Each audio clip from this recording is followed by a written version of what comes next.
Du marketing et du management de la distribution. Je vais te laisser introduire tes invités. Je les remercie quand même globalement parce qu'on a à la fois l'Institut français de la mode, mais aussi des grands groupes qui ont à la fois accompagné la tenue de cet événement et qui ont souhaité, et nous en sommes ravis, témoigner de comment les questions des nouvelles attentes consommateurs, comment l'évolution du marché, comment l'impératif de réduire les impacts sur l'environnement impactent justement leur façon de faire et leur façon de penser leur entreprise. Merci Maud. Merci à toi Majdouline. Alors, je vais monter sur scène. Donc, je suis très heureuse de vous voir si nombreux aujourd'hui. Je vais accueillir effectivement Gilda Mainvielle de l'Institut français de la mode, directeur de l'Observatoire économique. Des représentants effectivement des grandes enseignes qui font aussi le marché de la mode. Donc, j'ai avec moi Julie Marlène Pellissier, qui est responsable Sustainability and Corporate Engagement de H&M, donc elle va nous rejoindre. Allez-y. Ouais, oui, alors installons-nous parce que voilà. J'ai aussi avec moi Béatrice Héricourt, qui est directrice des collections chez Kiabi. Voilà. Et puis, voilà, on peut les applaudir, tout à fait. Séverine Marels, qui travaille chez Heidi Kids en RSE. Et puis Benoît Latron, qui est le directeur marketing de Jules. Alors, merci, oui. Je vais me permettre juste de monopoliser pendant 2 minutes sous d'ailleurs sa bénédiction, le micro pour expliquer souligner et remercier finalement Majdouline Sbahi et toute l'équipe de Norcrea. Il y a une expression en anglais qui s'appelle « labor of love ». Et en fait, je pense qu'on est tout à fait dans la bonne définition de la manière dont cette équipe se dépense sans compter, avec des intérêts pour faire avancer le débat. Et ce qui est extrêmement intéressant aussi ici au Fashion Green Days, c'est qu'on voit une diversité finalement des profils. On voit aussi des petites, des grandes initiatives. Et l'idée, c'est qu'on marche tous dans le même sens. Vers moins et mieux. Je voulais aussi la remercier parce qu'elle a associé donc, des gens comme moi, des enseignants-chercheurs. Moi, je suis enseignante-chercheuse à l'Université de Lille. Et c'est important aussi que nous, les enseignants-chercheurs, on puisse finalement valoriser notre utilité sociale. Donc on est là pour aussi accompagner ce mouvement, accompagner cet écosystème. Je suis d'ailleurs ravie de vous dire que ça fait longtemps qu'on est avec les ingénieurs textiles de l'ANSET sur ce phénomène de la mode circulaire. On travaille ensemble, on est 16 chercheurs.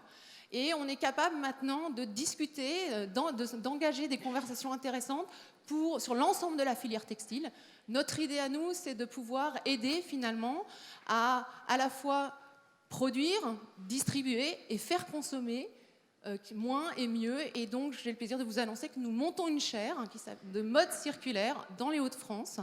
C'est un projet qui avance bien. Il est encore tout à fait ouvert, donc n'hésitez pas à venir me voir, à venir voir mes autres collègues. Tous les universitaires que vous allez voir sur les tables rondes sont dans ce projet. Vous pouvez aussi trouver des informations sur le site du Mixlab, mihx.com. Mixlab comme Marketing is a Human Experience. Voilà, donc j'ai fini ma déclaration d'interdépendance, parce qu'on est littéralement là-dessus, et on va pouvoir passer en fait à ce qui nous intéresse. Alors, effectivement, quand on travaille sur le comportement du consommateur, on a un certain plaisir en fait, et je vais rebondir sur ce qui a été dit lors de la première table ronde, à entendre, et encore maintenant, on vient de le réentendre, à entendre que ce sont, merci, ça va aller, ce sont donc les consommateurs qui sont en avance. Il y a 15 ans, quand on disait ça, on disait c'est très insignifiant. Il y a 10 ans, on nous disait c'est quand même très marginal. Il y a 5 ans, on nous a dit c'est relativement minoritaire.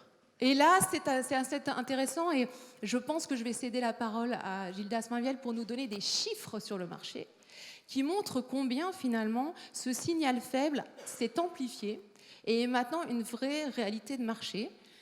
En discutant et en pouvant amener un certain nombre d'éclaircissements sur ce qui se passe sur le marché du textile, principalement en France, mais aussi on verra ailleurs, on va pouvoir voir comment finalement les acteurs qui sont ici présents et qui se font le marché aussi, peuvent y répondre.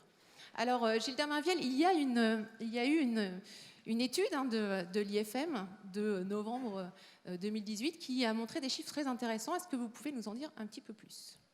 Alors j'espère que je ne vais pas seulement vous donner des chiffres, il y a aussi autre chose. Mais oui, bien sûr. En tout cas, je suis ravi d'être ici, de participer à ce mouvement, cette dynamique. Je sens beaucoup d'énergie et très content que l'IFM y soit associé.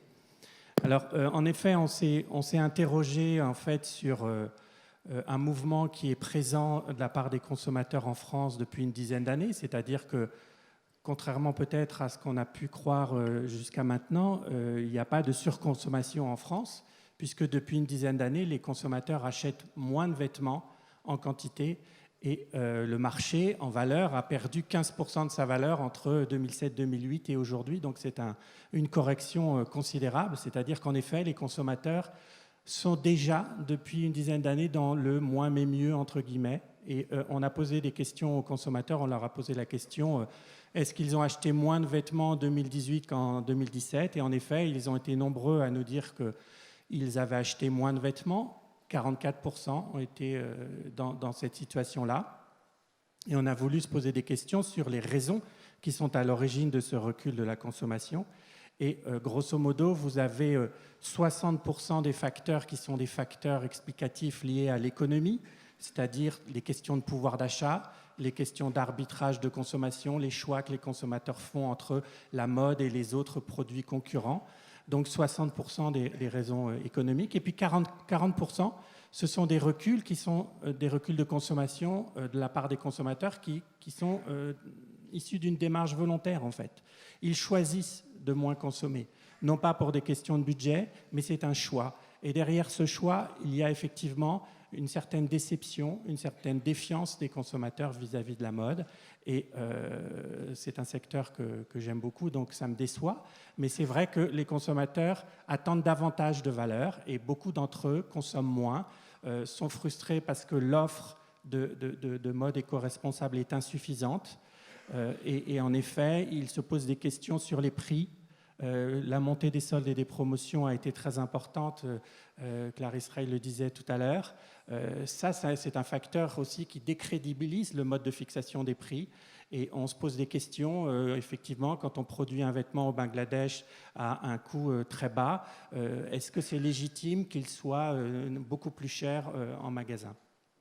Donc, c'est à la fois un constat qu'on peut regretter, mais c'est aussi une opportunité, c'est-à-dire que ces 40% de consommateurs, ils ont choisi de moins consommer. Donc, faisons ce qu'ils demandent, allons dans leur sens, répondons à leurs attentes tous ensemble, et ces consommateurs vont retrouver le chemin de la consommation, parce que je crois que c'est notre intérêt aussi. On n'est pas là pour demander aux consommateurs d'arrêter de consommer. Je pense que ce serait un petit peu stupide.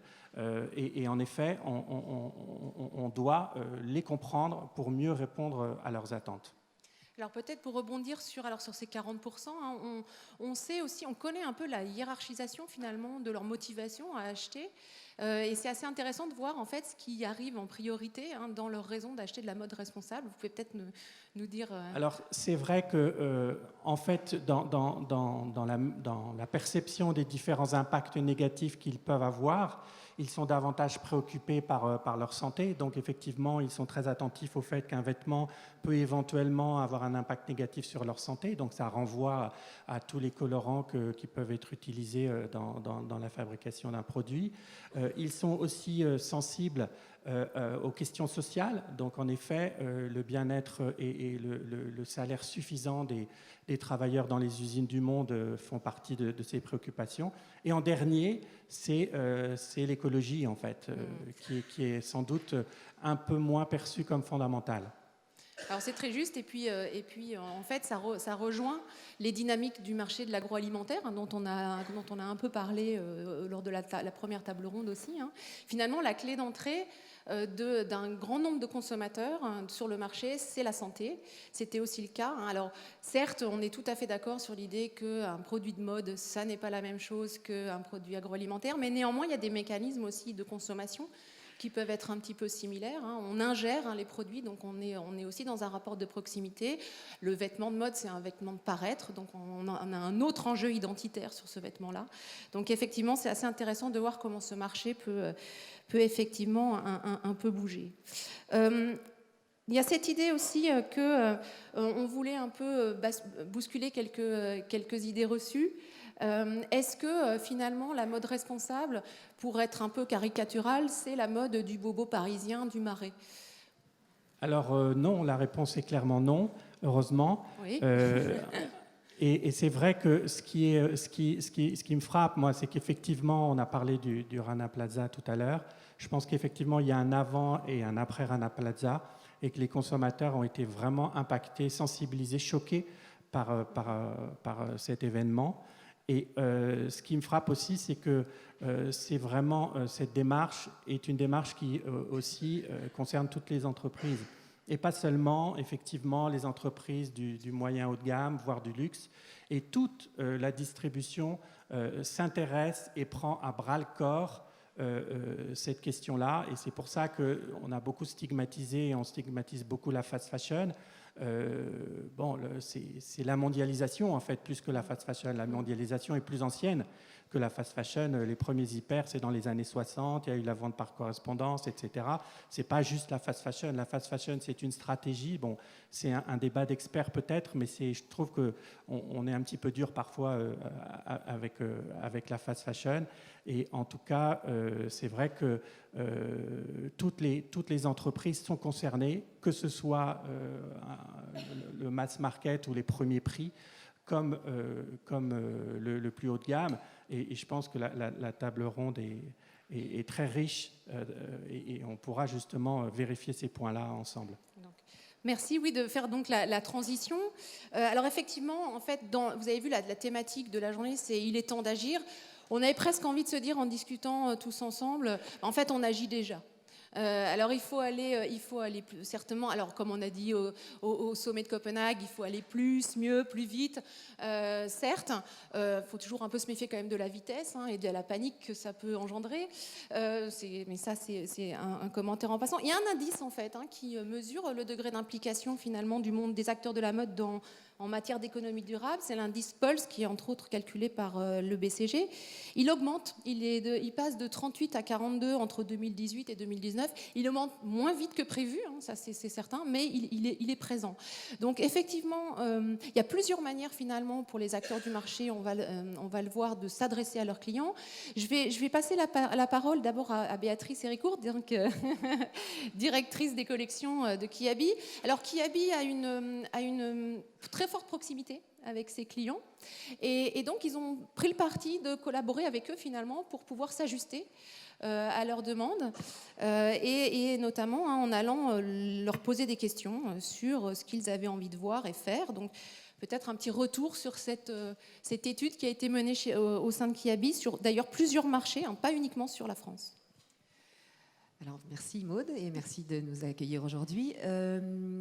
Déjà, ce qui était l'envie de questionner nos clients, c'est quelque chose qu'on fait assez régulièrement. Et sur ce sujet fondamental de la RSE, on a eu envie de savoir ce qu'ils attendaient de nous. Et ce qui était très surprenant, c'est qu'en fait, là, quand on lance une étude comme ça sur nos clientes cartées, d'habitude, on laisse ouvert le questionnaire à peu près 1 ou 2 jours. Et quand on a 1500 répondants, statistiquement, ça commence à vouloir dire quelque chose. Donc, on commence à analyser les données. Et en fait, quand on a questionné sur la partie RSE et ce que nos clients attendaient de Kiabi, en fait, on a eu 32 000 réponses en 2 heures. Donc, ça a été notre première surprise, c'est-à-dire, en fait, ça y est, ils sont à fond dedans. Ce qui n'était pas le cas des précédentes études où justement on laissait plutôt ouvert 3-4 jours avant d'avoir un seuil de réponse. Donc ça a été vraiment une très belle surprise. Et la deuxième chose, c'est que du coup on avait sur ces 32 000 répondants 25 000 Français, mais également des seuils significatifs pour l'Espagne, l'Italie et la Russie. Et voilà, c'était donc quelque chose de très riche pour nous. Alors peut-être succinctement, parce que c'est vrai qu'en consultant, c'est assez long cette étude. Voilà, qu'est-ce que vous avez observé comme éléments qui vous paraissaient importants et sur lesquels surtout vous avez pris des mesures? Alors, je pense qu'il y a 3 choses qui nous ont interloqués, sur lesquelles on a eu envie d'agir. La première, c'est qu'ils attendent de Kiabi de façon très forte une action RSE avec les contraintes de la population et du mass market qu'on a, c'est-à-dire que pour l'instant, elles ne peuvent pas mettre forcément plus d'argent dans cet achat. Donc le deal, c'était bien de rester ce qu'on est, c'est-à-dire continuer à vendre à petit prix, cependant, en transformant nos collections. Donc on s'est dit, cette équation, il faudra qu'on trouve des solutions, quitte à écraser les marges, quitte à changer notre mode de fonctionnement, quitte à changer la façon dont on va designer les produits et dont on va les concevoir. Et c'est là que vraiment, on a commencé à se dire, on va devoir faire appel à des modes de fonctionnement, à des façons de penser qui ne sont pas celles que l'on avait auparavant. La deuxième chose, c'est qu'on a appris aussi ce sur quoi elle était le plus inquiète, notre cliente. Donc, soit en termes de ligne de produits ou soit en termes de cible. Très clairement, homme, femme, enfant, bébé. Sa première inquiétude, c'est pour le bébé, forcément. Puis pour elle-même et tout ce qui est et tout ce qui est en lien avec le contact direct avec la peau, ce qui rejoint parfaitement les inquiétudes autour de la santé. Donc forcément, pareil, dans la gestion de nos priorités et dans le but de pouvoir agir le plus massivement possible en répondant également à l'attente de nos clients tout en étant conscient de ce qui fera le moins d'impact aussi sur la planète. On essaie vraiment de travailler autour de cette équation et du coup l'étude était super riche là-dessus. Très bien. Et alors concrètement, alors c'est vrai qu'on discutait avant, c'est-à-dire il y a ce qu'on arrive à faire maintenant dans la structure dans laquelle on évolue, qui est une structure qui finalement est aussi elle en transition. Et puis ce qu'on aimerait faire. Donc là, qu'est-ce qui se passe concrètement? Qu'est-ce que vous avez mis en place au niveau des collections? Et puis, vers quel point vous avez envie de tendre au final? Alors au niveau des collections, les modifications majeures, c'est que, alors déjà on a la chance d'avoir des ambassadeurs passionnés dans nos équipes et c'est ce qui fait que ça bouge parce que sinon voilà. Il y en a quelques-uns dans la salle, que je refais ainsi au passage. Mais voilà, l'important c'est on forme et on informe l'ensemble des équipes sur l'impact de leur choix. De leur choix en termes de matière, de leur choix en termes de conception, d'accessoirisation, d'embellishment, peu importe. Donc il y a vraiment toute cette partie formation qui est le démarrage pour nous. Exactement. La deuxième chose, c'est qu'on travaille vraiment main dans la main avec toutes nos équipes procurement qui sont, alors oui, directement en Asie. Nous ne sommes pas made in France, mais je pense qu'on peut quand même faire bouger les choses. Et on a vraiment réduit le parc de fournisseurs de façon drastique pour garantir cette traçabilité. Donc on l'a quasiment... Juan est arrivé il y a 6 ou 7 ans, on l'a divisé par 3 le parc, qui fait qu'aujourd'hui on a la capacité de mieux suivre, de garantir des audits qui sont beaucoup plus récurrents sur des choses qui ont bougé, donc c'est tout bête, mais dans un premier temps on s'est dit mon Dieu, réduire le parc de fournisseurs c'est pas bien, on va pas avoir toutes les possibilités possibles en termes de mode, et en fait les équipes ont compris pourquoi on le faisait, et ça a tout changé aussi. Et dans ce qui a changé également, c'est tout ce qui est prise de conscience qu'entre ce que l'on pense être bien et ce qui est réellement bien en termes d'impact écologique, c'est pas forcément la même chose. Et donc, oui, on va faire du bio, oui, mais ça consomme quand même plus d'eau. Donc, au final, quels seront les meilleurs choix? Et donc là, on démarre des débats pour se dire quelle ligne on tient, sachant que c'est peut-être pas la meilleure, mais il n'y en a pas une seule qui est la bonne. Donc comment on arrive à lancer plusieurs débats et à accélérer en fonction de là où ce sera durablement le plus impactant pour la planète. Voilà. Donc merci Béatrice. On voit bien là qu'il y a en fait une logique de pédagogie en interne. Exactement. Donc c'est très intéressant. Et j'aurais même tendance à dire quand même qu'un collaborateur est un consommateur comme les autres, au final. Alors cette pédagogie, on la retrouve aussi dans d'autres enseignes. J'ai vu que vous acquiesciez régulièrement. On la retrouve aussi au niveau justement des consommateurs. Je vais céder la parole peut-être à Julie-Marlène Pellissier de H&M. Je pense qu'on a toutes les deux réagi à ce qui s'est dit lors de la première table ronde sur cette idée d'une transparence, de cette injonction finalement aussi à devoir montrer patte blanche sur les endroits de production. Et en fait, H&M fait des choses, et en fait H&M fait des choses aussi depuis un grand nombre d'années. Donc j'aimerais vraiment qu'on puisse comprendre à travers ce que vous allez nous restituer, comment finalement H&M s'est emparé de la mode durable pour aussi en faire une forme de stratégie d'innovation, et à quel niveau? Merci, question, Maud, vaste sujet. Alors, oui, il y a effectivement, H&M est engagé depuis des années dans une politique de RSE, développement durable, ça fait vraiment partie de l'ADN de la marque. Je dirais que les nouveautés, le travail qu'on fait, c'est comment réconcilier ou rapprocher ce travail qui est fait au niveau groupe RSE, rapport stratégique, et pour engager une discussion avec le consommateur, le client. Maintenant qu'on le voit, il y a effectivement de plus en plus d'intérêt.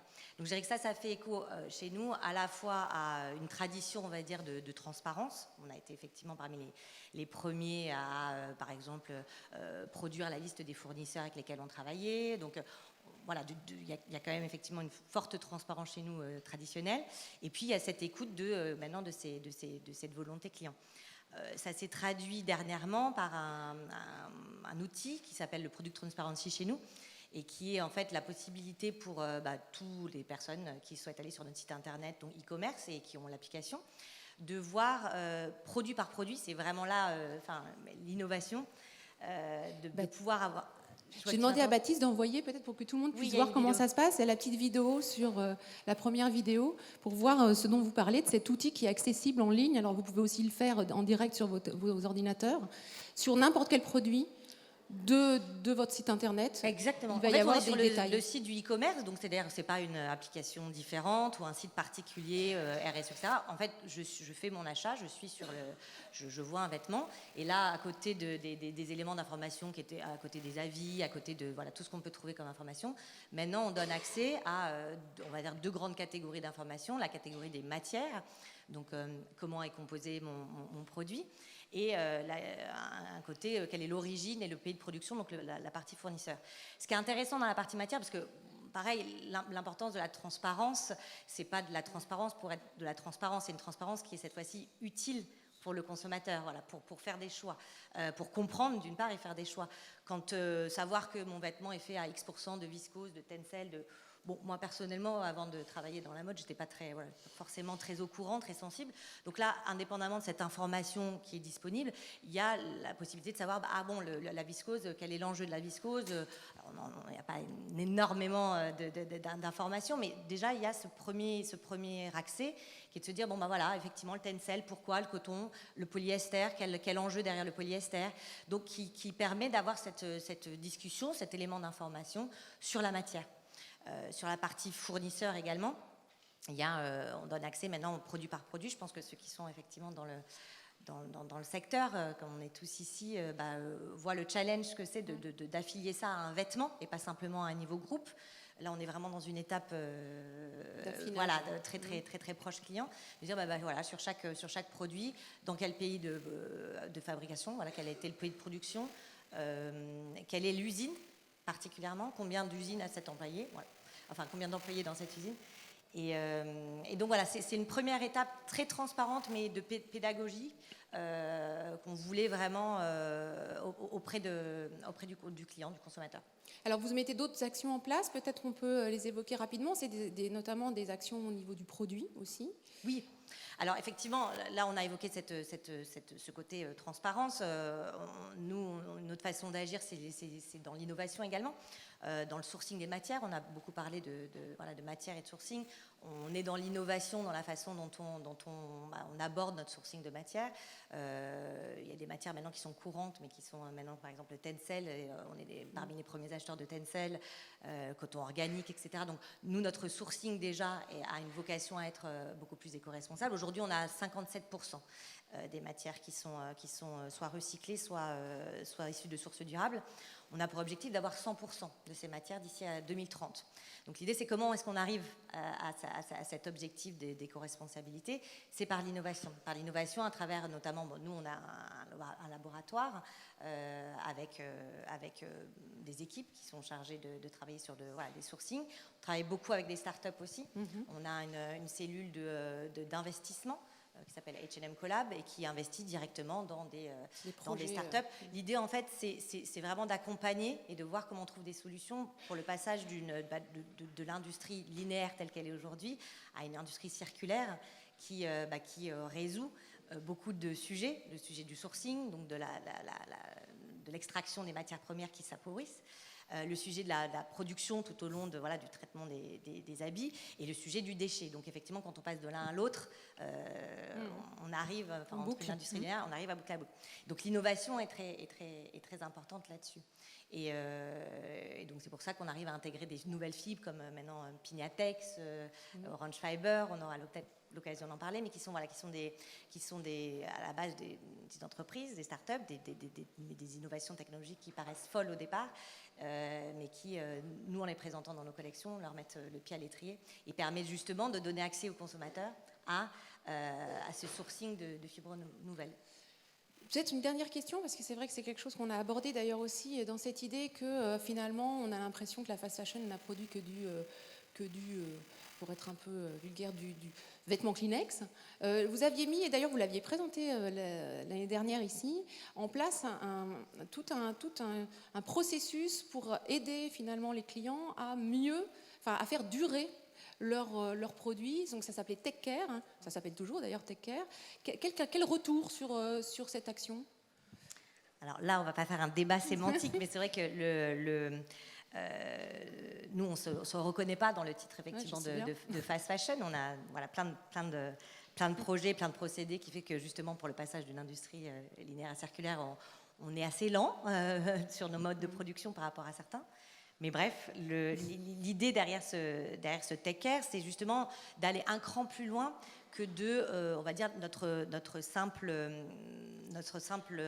opération directe qui est de faire des vêtements, de les vendre, et une fois que c'est vendu, ça nous échappe. On avait déjà mis en 2013, on a été un des premiers à mettre en place un système de collecte de vêtements qui fonctionne très bien, où tout le monde peut effectivement rapporter ses vêtements pour qu'ils soient à nouveau réutilisés dans la mode. Là, avec Tech Care, on a voulu remonter un cran en amont en disant mais attendez, avant d'acheter, de jeter vos vêtements, conservez-les et faites-les durer. Nous, H&M, on a vraiment notre positionnement, c'est la mode de qualité, à prix abordable et de façon responsable. Et cette façon responsable aussi, c'est d'avoir ce dialogue de durabilité avec les consommateurs et les clients, de dire un vêtement, on parlait de prix accessible, c'est important que la mode responsable soit accessible et soit pas justement réservée à une espèce d'élite qui aurait un certain pouvoir d'achat. Donc comment rendre cette mode responsable, accessible et la faire durer dans le temps, parce qu'effectivement une mode accessible n'est pas pour autant jetable. Et donc on a développé un système de produits et de services et de conseils pour aller vers cette durabilité. Très concrètement, service, c'est disponible dans notre magasin à Paris, c'est un projet pilote, on espère pouvoir le développer. Un service de réparation et un service de customisation. On peut aller maintenant avec ces vêtements faire réparer parce qu'il y a un accroc quelque part, un bouton à remplacer, des choses qui vont dans la plus de durée de vie justement du vêtement, un espèce de customisation. Pareil, parce qu'un vêtement, on y est attaché et que le customiser, le personnaliser, c'est aussi une façon de le garder dans le temps. Et un ensemble de produits, des lessives, des détachants, des patchs qui se collent, qui sont autant de moyens, on va dire, d'avoir cette discussion autour de la durabilité et du fait de conserver, d'entretenir des vêtements qui sont pour nous une forme tout à fait logique de durée de vie du vêtement. Alors c'est très juste, vous avez eu une bonne expression de dire on a les produits qui partent dans la nature, ils nous échappent, vous l'avez dit comme ça. Alors ça me permet de passer la parole à Séverine Marels, qui est donc responsable RSE de ID Kids, et qui a justement, ils ont mis en place, et c'est la même chose, ça avait été présenté, cette idée de ID Troc notamment, mais pas que, en fait, vous vous tournez vers l'économie circulaire. Alors comment vous mettez ça en œuvre chez vous, à quoi ça correspond, et puis peut-être un petit retour justement sur ce qui se passe avec ID Troc. Du coup, tout d'abord, je voulais insister sur l'intention et la volonté d'une entreprise à bouger. Et rendre hommage en fait à nos fondateurs, Jean Duforet et Jean-Luc Soufflet, qui ont dès la création de l'entreprise défini une mission. Tout à l'heure on parlait de Patagonia, depuis 20 ans nous on affiche entreprendre pour que le monde progresse au service de l'enfant qui grandit. Et je tenais à le préciser parce que c'est important, quand on a l'intention et on a vraiment l'ambition des actionnaires de bouger, en termes de développement durable, ça change les choses. Et du coup l'économie circulaire, forcément, c'était une des valeurs fondamentales de l'entreprise. On ne pouvait que s'inscrire dans cette économie. C'est-à-dire passer d'une économie linéaire où on extrait, on fabrique, on consomme et on jette. On s'est dit, nous, il faut qu'on arrive à être contributeur de cette boucle vertueuse qui est l'économie circulaire. Et donc, effectivement, on essaye de sensibiliser les clients, donc par des affichages. Par exemple, M. Clodin en a parlé ce matin, par l'affichage environnemental.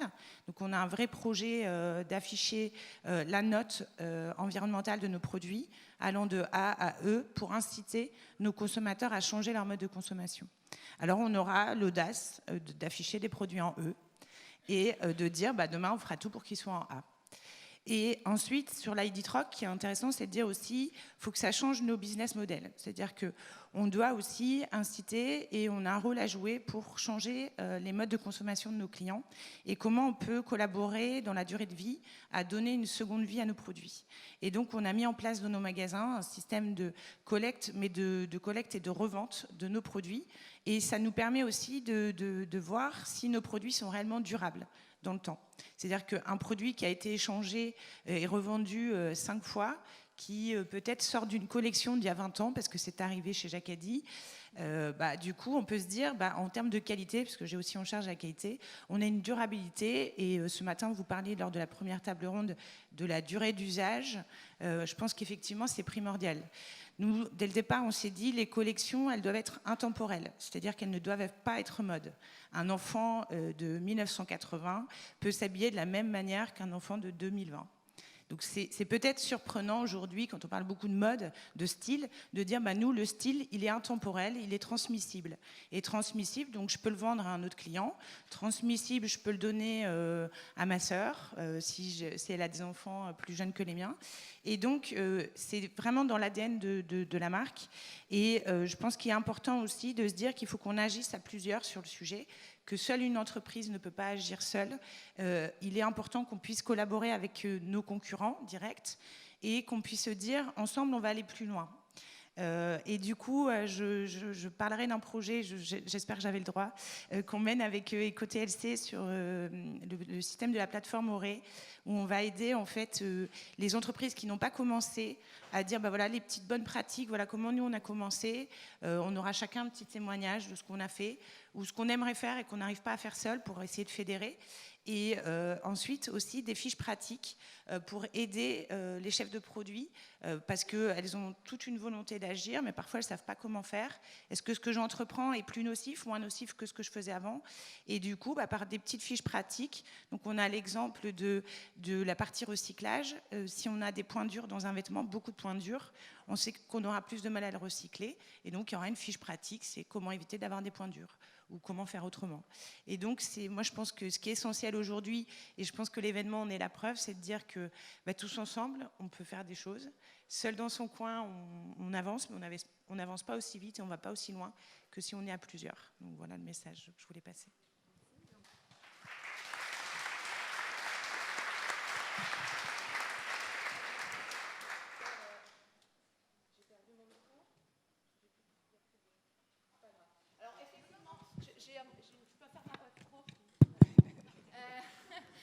Alors effectivement, c'est intéressant parce que c'est vrai qu'on voit ça, nous aussi, en tant que chercheurs, on voit comment les business models changent, enfin les pratiques changent, puis les business models évoluent, et en fait comment on en arrive maintenant à cette logique qui est une logique de réseau et d'écosystème.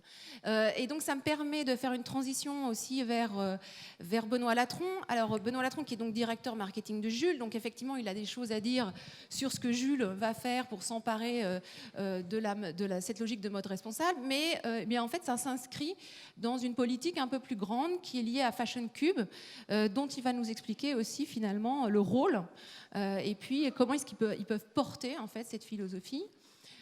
Donc voilà, on a un petit film parce que ce qui est intéressant, c'est qu'on vient de parler d'économie circulaire et puis là on va parler, comme tout à l'heure, on est à Roubaix, donc on va parler de zéro déchet et de voir comment finalement Fashion Cube réinterprète le zéro déchet aussi comme une stratégie au final. Donc si Baptiste, voilà. Alors est-ce qu'on a le son? L'industrie du prêt-à-porter ne s'est pas réinventée depuis sa création, il y a près de 40 ans. Le monde, lui, s'est totalement transfiguré. Nos process se sont surtout modernisés, mais pas transformés. Nous observons les évolutions dans toutes leurs composantes, les meilleures comme les pires. Une surabondance de biens jetables, induisant la surconsommation des ménages. Une part importante de collaborateurs désengagés au travail. Un gaspillage des ressources qui s'accélère, une planète qui s'épuise, une perte de valeur. Nous cherchons à créer ce qui est beau et à faire quelque chose de différent, en harmonie avec les aspirations d'aujourd'hui et de demain. Nous voulons aujourd'hui basculer de toujours plus à nettement mieux. Ainsi, toutes nos marques s'engagent pour créer un nouveau fashion business model. Nous visons le zéro waste, le zéro gâchis. Zéro waste dans l'engagement de l'épanouissement de chaque talent. Zéro waste dans la valeur délivrée à nos clients. Zéro waste dans la co-construction de valeur avec nos partenaires. Zéro waste dans l'impact sur notre planète. C'est très ambitieux, un peu utopique. Et alors ? Nous voulons inventer une autre façon de travailler, en libérant et responsabilisant chaque talent. Nous voulons inventer une nouvelle façon de concevoir et produire nos collections, en transformant complètement la chaîne de valeur, pour décider mieux, plus tard, plus vite, pour ne produire au juste coût que ce que nous sommes en capacité de vendre, sans gâcher, sans brader.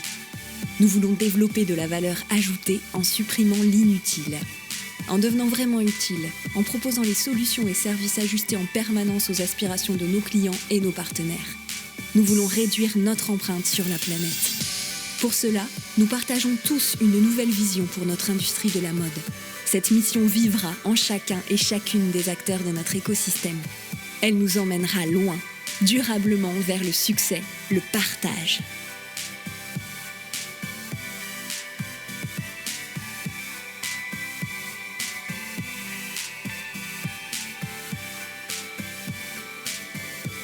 L'émotion. C'est un peu ce que... Voilà. Alors, bonjour à tous. Petite précision, je suis directeur marketing Jules et Brice. Jules et Brice, On se excuse-moi. fusionne, on se rapproche, Voilà. on bosse Voilà. ensemble. Tu veux que je parle de Fashion Cube, c'est ça? Si tu veux bien, oui. Bon. Déjà, on m'a dit le film, il est un peu prout-prout. Hein? C'est moi qui me suis Ouais. permis. J'ai dit, C'est c'est possible. bien. Est-ce que c'est une Ce qui est- déclaration d'intention ou une C'est stratégie? prout-prout, c'est peut-être un peu de la propagande, un peu creux bidon.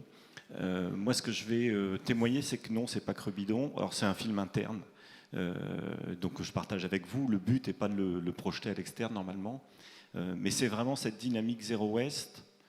En interne, on la porte depuis quelques mois. Je vais vous expliquer comment c'est arrivé. Et on le vit vraiment. Enfin, on le vit vraiment. On part de loin, de très très loin.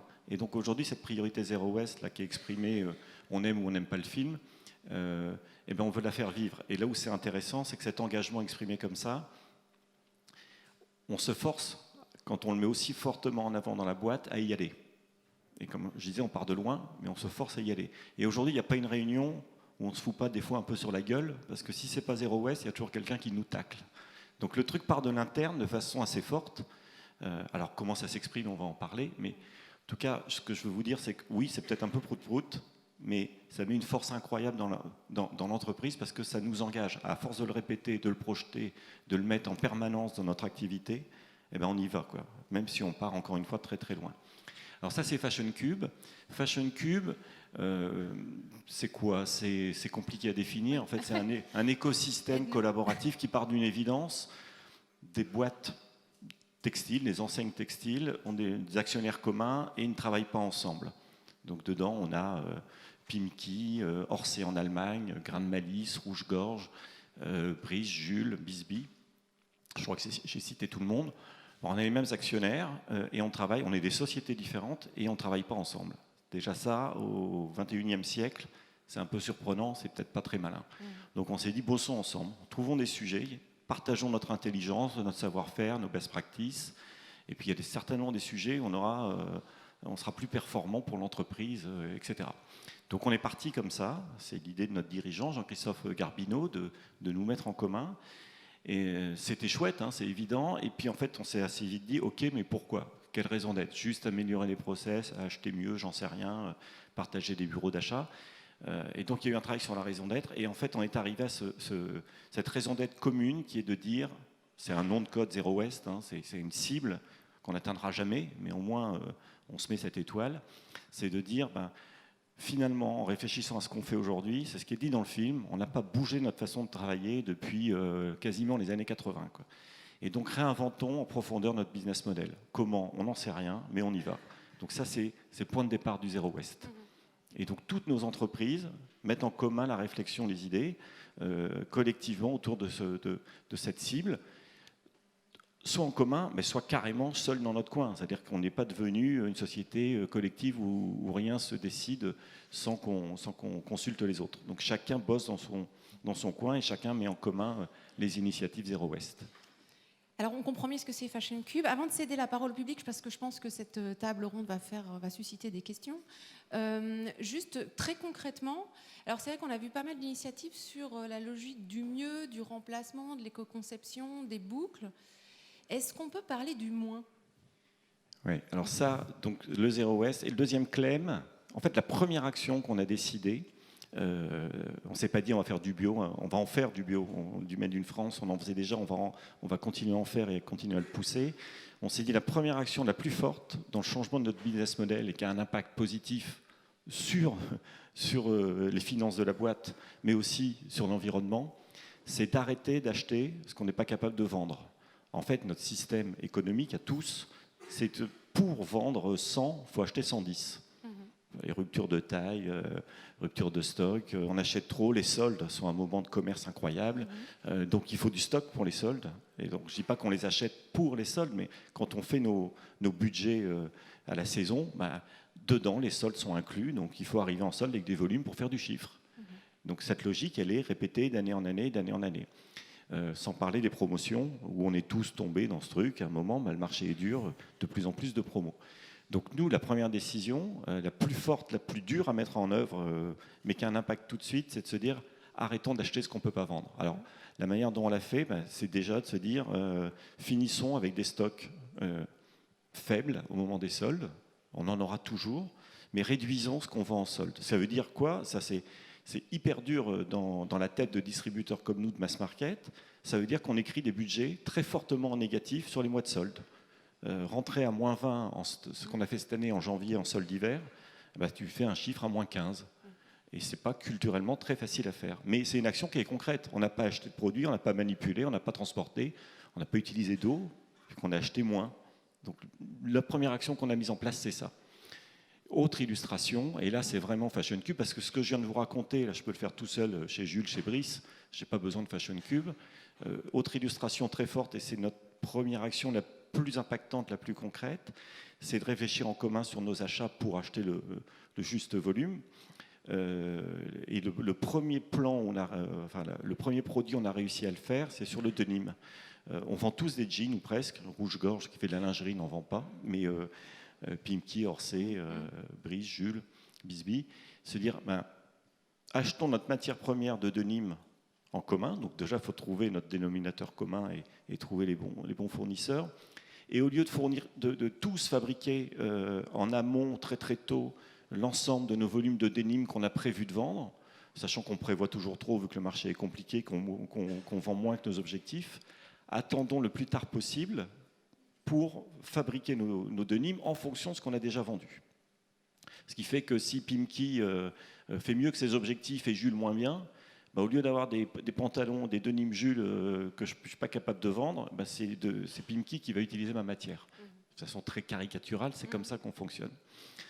Et puis derrière tout ça, la data, on en parle souvent d'un point de vue client, connaître le client, etc., bien ciblé. Et nous, on va aussi, on l'a mise au service des prévisions de vente, aussi pour piloter au mieux la répartition de nos stocks, magasin par magasin. Donc évitons d'aller implanter des produits qui ne se vendent pas.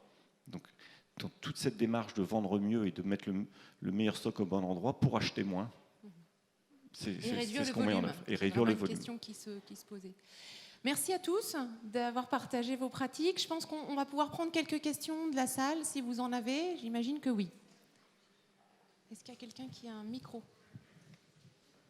Allez-y.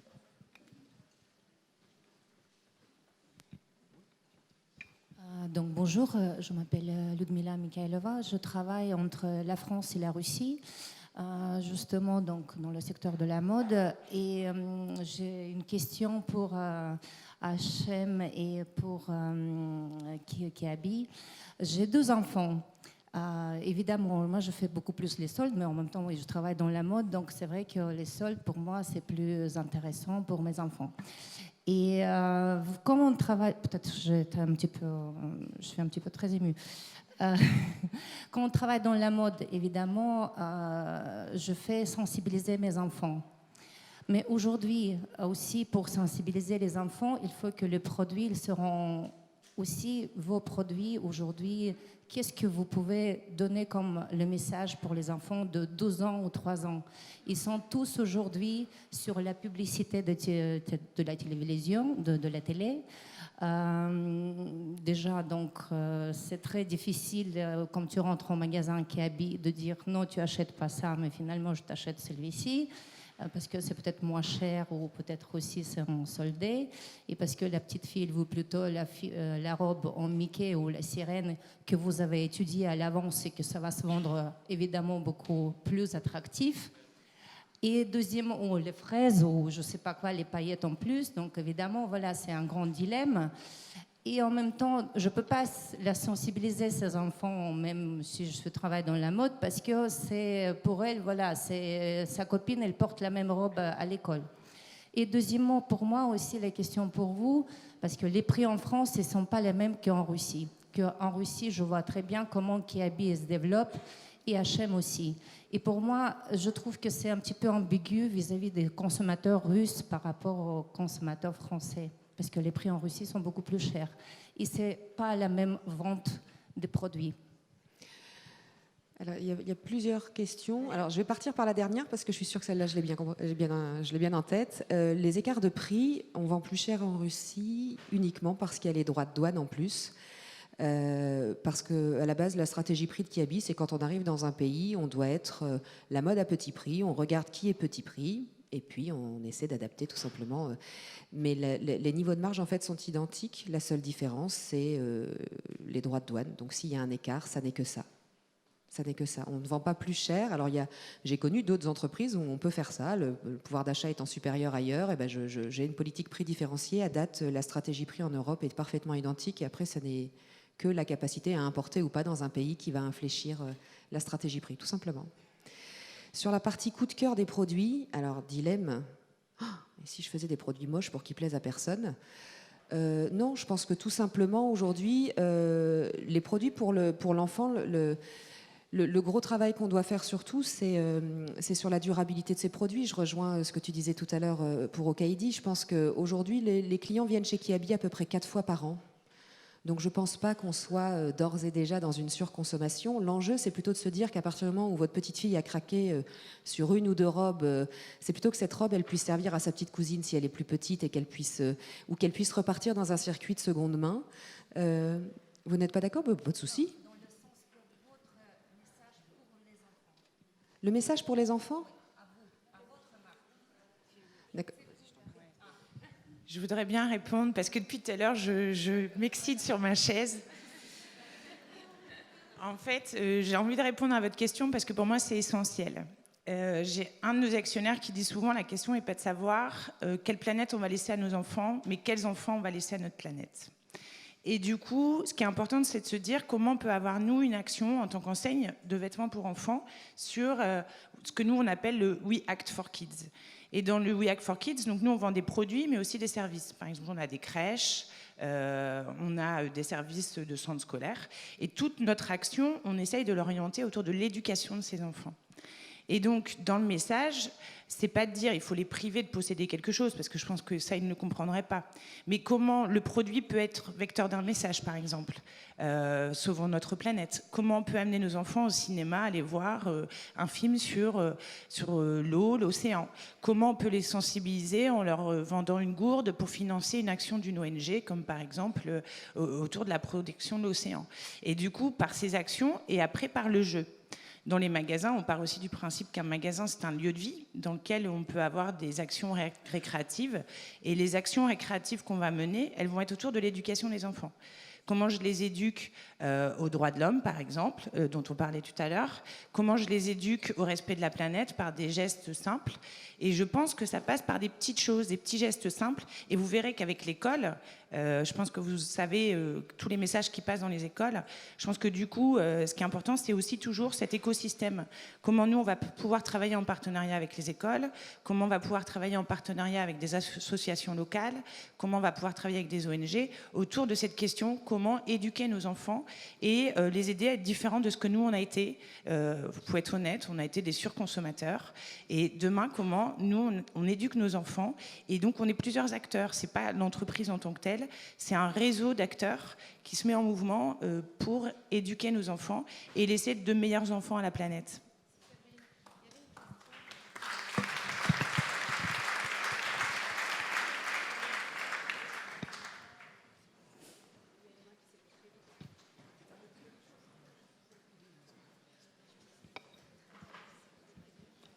Bonjour, je m'appelle Bruno, je vous épargne mon nom de famille qui est belge et je représente le département Sustainable d'une marque jeune, belge également, Stanley Stella, où on fait t-shirts, sweatshirts uniquement en coton bio et des vestes uniquement en polyester recyclé. Je suis un tout petit peu déçu par ce panel, franchement, parce que j'espérais un peu plus de transparence. Quand on parle de transparence, j'aurais aimé que la transparence aille un peu plus loin.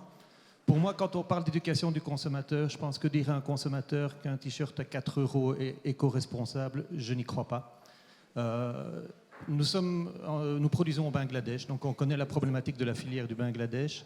On cherche des usines qui payent mieux que le minimum wage, on n'en trouve pas.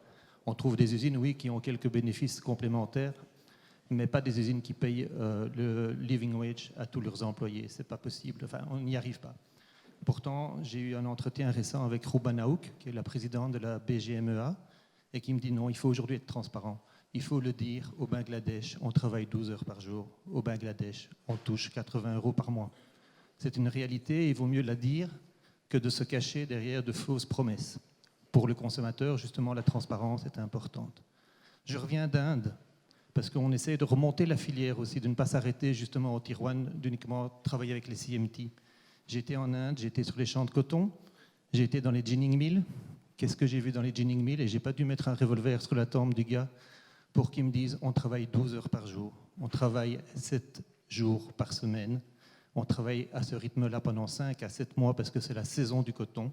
Donc il n'y a pas un day off pour ces gars. Ils travaillent pour 100 € par mois. Ils ont des audits. Ils sont GOTS certified, ils ont été visités par Contrôle Union. Et ces gens ne disent rien.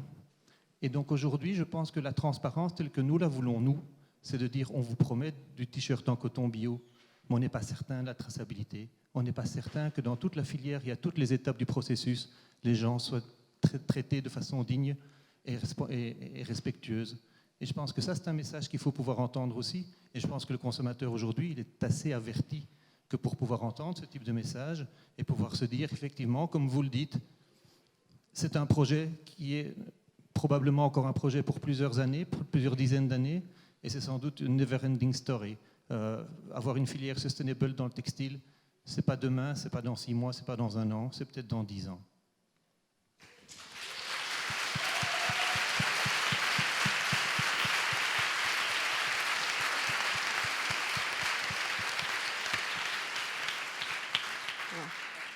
Première réponse, alors désolée pour la déception. En revanche, ce que vous dites, je suis parfaitement d'accord avec vous. La seule chose, c'est qu'entre ce qu'on a fait pendant des années et ce que l'on est en train humblement de mettre en route, ben oui, on n'est qu'au démarrage. Quand je vous disais tout à l'heure, on a réduit le nombre de fournisseurs avec lesquels on travaille pour mieux les suivre. J'ai pas dit que c'était parfait, j'ai juste dit qu'on était en chemin pour le faire. La deuxième chose, c'est oui, on envoie aussi des équipes trouver d'où vient le coton, comment passer des accords directement là-bas, comment pouvoir s'engager plus longtemps avec eux pour que soient mis en place certains investissements ou certaines possibilités qui ne sont pas à date aujourd'hui. Alors oui, c'est plein de petites actions qui démarrent seulement. Ce que je voulais juste exprimer tout à l'heure, c'est qu'en fait, c'est pas parce que pendant un certain temps, il y a eu une façon de faire que les entreprises qui sont en face de vous sont pas en train de changer et la façon de faire et la façon de voir. Et c'est pas parce qu'on fait du volume ou parce qu'on fait de petites marges avec de petits prix que l'on n'est pas capable aussi de faire bouger la façon dont on fonctionne et d'avoir envie, quel que soit le collaborateur dans sa capacité d'action, de changer les choses par une somme de petits pas. Et aujourd'hui, Et bien, en effet, on n'a pas envie d'oublier d'où vient le coton, pourquoi il est comme ça. Est-ce qu'on est prêt à rajouter 10 centimes pour que ce soit payé comme ça? La réponse est oui. Maintenant, il faut qu'on bouleverse totalement le business model pour que cette augmentation puisse au final servir quand même 10 000 Kiabeurs qui travaillent encore aujourd'hui chez Kiabi. Donc c'est vraiment ces nouvelles équations qui ne vont pas se faire du jour au lendemain. Mais je ne pense pas qu'en stigmatisant le fait que parce qu'on fait du mass market, on fait tout mal, on avancera. J'ai plutôt envie qu'on se dise comment on va tous ensemble du même côté. Moi, je suis preneuse de tous les conseils possibles et imaginables. Par contre, je n'ai pas envie qu'on donne de leçons alors qu'on essaie tous de bouger. Voilà.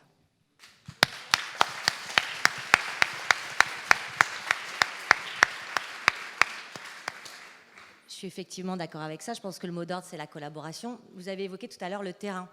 Moi, je suis partie au Cambodge. On a des équipes qui sont la façon dont on est organisé. Vous savez qu'on n'est pas propriétaire des usines avec lesquelles on travaille non plus, comme vous. En revanche, on a dans chaque pays de production, on a un bureau, on a un production office qui gère au quotidien la relation avec les usines pour justement travailler. C'est un vaste sujet, c'est assez complexe le sujet du salaire. On est tous conscients que le salaire minimum, c'est pas la solution, c'est déjà un démarrage. Vous évoquez tout à l'heure le Bangladesh. Nous, au Bangladesh, c'est le bureau de production, c'est 600 personnes qui sont au quotidien sur place et qui travaillent tout le temps avec les usines et qui travaillent sur la partie des salaires justement avec les syndicats, des ONG, le gouvernement, donc toutes les parties prenantes, les autres marques, parce que pareil, dans une usine, on n'est pas les seuls à être présents, on n'est pas ceux qui payent à la fin directement le salaire, ça ne nous dédouane pas, mais ça explique juste le cheminement et le cadre d'action qu'on a. Nous, depuis 2013, on a mis en place une stratégie qui s'appelle le Fair Living Wage Strategy, c'est-à-dire comment, puisque on est bien conscient que tous les jours, on ne peut pas être dans l'usine à payer un salarié et que ce salarié-là, de toutes les manières, sera payé qu'il fasse un t-shirt à X euros ou à 2 fois plus, il aura le même salaire. Donc comment est-ce qu'on arrive à faire en sorte qu'il y ait une amélioration, puisque c'est bien la conviction, on disait tout à l'heure, on est tous dans le même bateau, on a bien entendu tous la conviction qu'un travail doit permettre de vivre, et comment on fait pays par pays pour que ça soit une réalité. Donc ce Fair Living Wage, cette stratégie depuis 2013, c'est de dire comment est-ce que dans l'usine, on met en place 2 choses. Un système de gestion de salaire, c'est-à-dire un cadre pour que justement les salariés puissent savoir quand est-ce qu'ils sont payés, qu'est-ce qu'un contrat de travail. Donc vraiment le minimum qui nous paraît ici bête et méchant, mais qui structure une relation de travail entre un employé et son employeur. Ça, c'est vraiment le point de départ, qui viendra déjà au-dessus du minimum wage du pays, s'il existe, quand il existe. Et puis deuxième idée, c'est ce qu'on appelle, on appelait ça le workplace dialogue, c'est-à-dire comment est-ce que dans chaque usine, on arrive à mettre en place des programmes pour permettre des représentants du personnel élu, pour qu'eux-mêmes, finalement, comme c'est fait en Occident, dans des lieux de travail occidentaux, qui est de dire comment est-ce qu'on arrive à leur donner la possibilité, eux, de négocier leurs conditions de travail. La route est longue, on l'a dit, mais on est persuadé, là-dessus on travaille avec l'Organisation mondiale du travail, que c'est le mécanisme qui est le bon pour justement aller vers plus de salaires équitables et en tous les cas qui rend la vie possible dans un pays particulier. Pour vous donner un exemple concret, la route est longue, le Bangladesh, ça fait très longtemps qu'on y est présent. On est fiers d'y être présent parce qu'on a quand même beaucoup participé au développement aussi économique du pays. C'est grâce à ça des gens qui travaillent au quotidien. Aujourd'hui, on est à plus de 49% au-dessus dans les usines qui travaillent avec H&M, on est à plus de 49% du salaire au-dessus du salaire minimum. C'est pas une fin en soi. Mais c'est pour montrer que ce mécanisme-là, au fur et à mesure, ça marche. Aujourd'hui, tu as 100% des usines avec lesquelles on travaille au Bangladesh qui ont des élections du personnel élu. Ça leur donne, eux, la voix de la négociation, de la négociation individuelle et collective. C'est long, mais ça fait ses preuves. Depuis 2013-2018, on voit déjà que ça fait ses preuves. Aujourd'hui, il y a 85% maintenant dans le monde des volumes qu'on produit qui est touché par ces programmes qu'on met en place. Donc voilà, c'est peut-être un petit peu long, mais je rejoins juste pour dire qu'il y a beaucoup de choses qui sont faites. Il faut avoir la réalité terrain que vous avez, qu'on a aussi, pour montrer que c'est par la collaboration et ce genre de démarche collective qu'on peut y arriver et qu'on fait bouger les choses. Avant de finir... Avant de finir cette table ronde, je vais laisser donc Séverine Marel se répondre à ce que nous avons appelé donc la question du t-shirt à 4 €, parce qu'on en a déjà parlé entre nous. Et puis, je pense que c'est un débat qui peut se continuer ensuite lors des pauses, parce que c'est aussi ça, les Fashion Green Day, de pouvoir débattre dans les couloirs et de faire avancer les choses. Donc, je laisse. Alors, je ne vais pas répondre aux t-shirts à 4 € parce qu'ils ne sont pas à 4 €. Donc, je vais plutôt répondre à ce que vous avez dit sur la traçabilité. Et je suis complètement d'accord avec vous, à 100% alignée sur le fait qu'aujourd'hui, on ne peut pas se retrancher que derrière des labels. Et c'est d'ailleurs pour ça que vous verrez que dans mon intervention, je n'ai pas parlé de notre pourcentage de coton biologique. Pourtant, j'aurais pu le faire. Et je vous invite, si vous voulez, je vais vous faire une proposition, en espérant partir d'une déception à une collaboration. On travaille actuellement avec une ONG qui s'appelle TFT Earthworm sur la traçabilité de nos matières et du coton en particulier. On est allé toute l'année dernière, donc je suis allée 2 ou 3 fois en Inde, dans les champs de coton, comme vous. J'ai eu l'opportunité de parler avec beaucoup de fermiers, de comprendre la réalité du terrain, de comprendre leurs difficultés économiques, sociales, environnementales, parce qu'on doit aussi les aider, et ce n'est pas que dans l'éducation, c'est avoir plus de pouvoir pour pouvoir mieux gérer leur gestion des produits chimiques. Et donc, si ça vous intéresse, je vous invite à rejoindre le programme avec cette ONG, pour qu'on puisse participer. Ils sont en train de monter aussi une école autour de la gestion des pesticides et autour de scientifiques français qui sont partis s'installer en Inde pour accompagner dans la gestion des produits chimiques et des pesticides. Si ça vous intéresse, je vous invite à collaborer avec nous, même si au départ vous étiez un peu déçus. Merci à tous. Un très grand merci. Voilà. Et profitez bien des Fashion Green Days.